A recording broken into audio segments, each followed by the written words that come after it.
example, there was a place called Trexler Wildlife Game Preserve in honor of General Trexler in 1906. Trexler said that this piece of land is going to serve as a wildlife sanctuary, hunting is not allowed. But the bow hunters are salivating at this piece of property because it is a gorgeous piece of property and it has deer in it, and they wanted to go into this urban park to shoot deer, not just inside the cities. And so they work in cahoots with the government. Let me just back up a little bit. I've seen so many governments and dealt with so many governments, made so many presentations in city council meetings proposing to start a bow hunt inside the community. First of all, when you go into a so-called consultation session open to the general public, the illusion is that they are listening to you and your input has some value and what you say will determine the outcome. Wrong.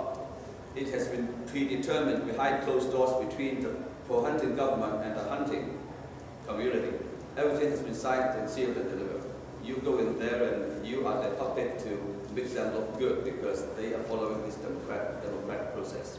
So what's happening is that the government of Allentown, where Trexler Preserve is situated, and the hunters got together and worked out this scheme, which is very clever. They said that the Trexler Preserve has a deer population problem, that the ecology of the Trexler Reserve is being destroyed by the deer, and we must go in there and lower the deer population to whatever level they want to save the ecology of the Trexler Reserve. And the general public either don't know, don't care, or both. But I know and I care. So, and there were some local activists too, mostly women. I don't know where the men were. The men were probably all hunters, and the women are trying to, get them to stop. And I'm the only guy who come from Canada to accompany these women into the Trexler Preserve on the opening day of the hunt. And of course, we are going in with a whole horde of hunters, all the camel gear, packing the compound bows and quivers of about, a couple of dozen broadhead, razor-headed arrows, including some women hunters, I would add. I mean, there are exceptions to the rule. Women are good, exceptions are bad. And so I went in with 3 local women activists, and on opening day, and the hunters eyed us very suspiciously. And some of them already know me. I mean, I'm a well-known, well-targeted anti-hunter in the USA. In the bow hunting circle, I'm probably the #1 anti in the book. So they knew what I was there for. They came to warn me not to take pictures. I said, this is a free country, I can take pictures whatever I want, and you come here and I'll photograph you. And I did. So, but then, when I went in there, let me tell you, if I were blindfolded and carried into the Trexler Preserve and the blindfold removed, and somebody asked me what I was looking at, I would expect that, a wildlife preserve, beautiful forest, or maybe some meadows and a mountain stream or something like that. Well, my guess would have been that it is a farm. Okay? The general public doesn't go into the preserve particularly. It looks like a farm. And the fact of the matter is, and I've got photos to prove it. If you want to go into myspace.com/Anthony Marr, go into my pictures, there is a section about the Trexler Reserve, and I've taken photos to prove it. Even though these photos, when I submitted it to the local newspapers, they were not allowed to publish it.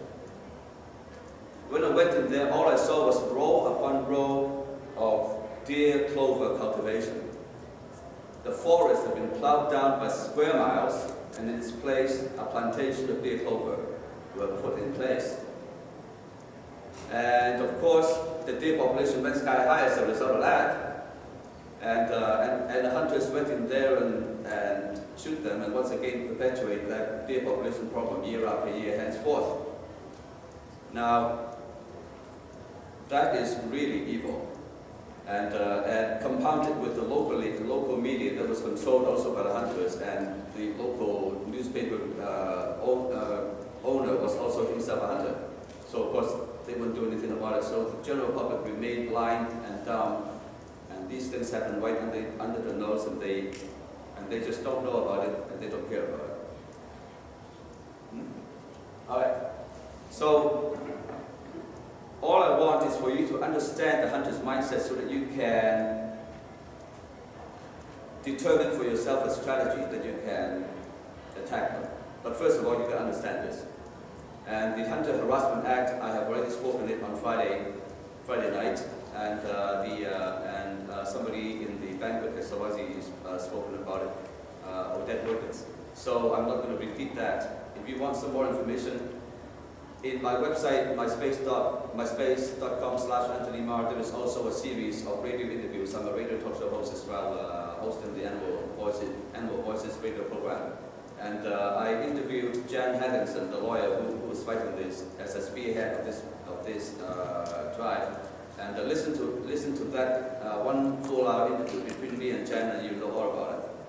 And so I think I've expended the time, and we're opening this to the floor for questions. There's a mic right there. If you have a question or comment, please go up there, state your name, please, and ask your question and make your comments. Thank you.